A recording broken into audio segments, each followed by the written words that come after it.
வணக்கம். துறவிகள் ஒரே இடத்துல தங்காம, ஒவ்வொரு இடமா மாறி மாறி போய்க்கிட்டே இருக்கணும் அப்படிங்கிறது மரபு. ஆனா, அயோத்தி, காஞ்சி, காசி இந்த இடங்கள்ல மட்டும் துறவிகள் நிரந்தரமா தங்கலாம் அப்படின்னு ஒரு மரபு இருக்கு. ஸோ, அயோத்தியில நிறைய துறவிகள் தங்கியிருக்காங்க. அயோத்தி ஃபுல்லா இருக்கு.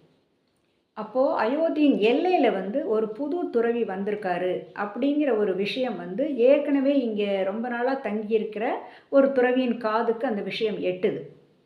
அப்போ இவர் அந்த புது துறவியை வரவேற்கும் சாக்கில் ஒரு சொம்பு நிறைய ஃபுல்லாக தழும்ப தழும்ப பால் அதை கொடுத்து அனுப்புகிறார். அப்படின்னா என்ன அர்த்தம்? அயோத்தி ஃபுல்லாக இருக்குது அப்படின்னு அவருக்கு புரிஞ்சுக்கிட்டோம் அப்படின்ட்டு. அவர் என்ன செய்கிறார் அப்படின்னா, அந்த பாலுக்கு மேலே ஒரு 4, 5 ரோஸ் பெட்டல்ஸை போட்டு திருப்பி அனுப்புகிறார். இதுக்கு என்ன அர்த்தம் அப்படின்னா, இந்த பாலும் சிந்தலை, அந்த ரோஸ் பெட்டல்ஸும் இதழ்களும் கீழே விழலை.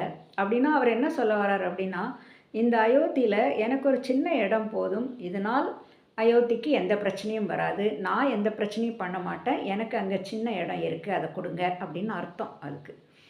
ஸோ அந்த பெட்டல்ஸோட அந்த இதழ்களோட அந்த சொம்பை வாங்கின அந்த துறவி, ஏற்கனவே இருந்துகிட்டு இருக்கிற துறவி, நேராக அந்த அயோத்தி எல்லைக்கு போய் அவரை இன்முகத்தோடு வரவேற்று அழைத்து சென்றார். எஸ், நன்றி.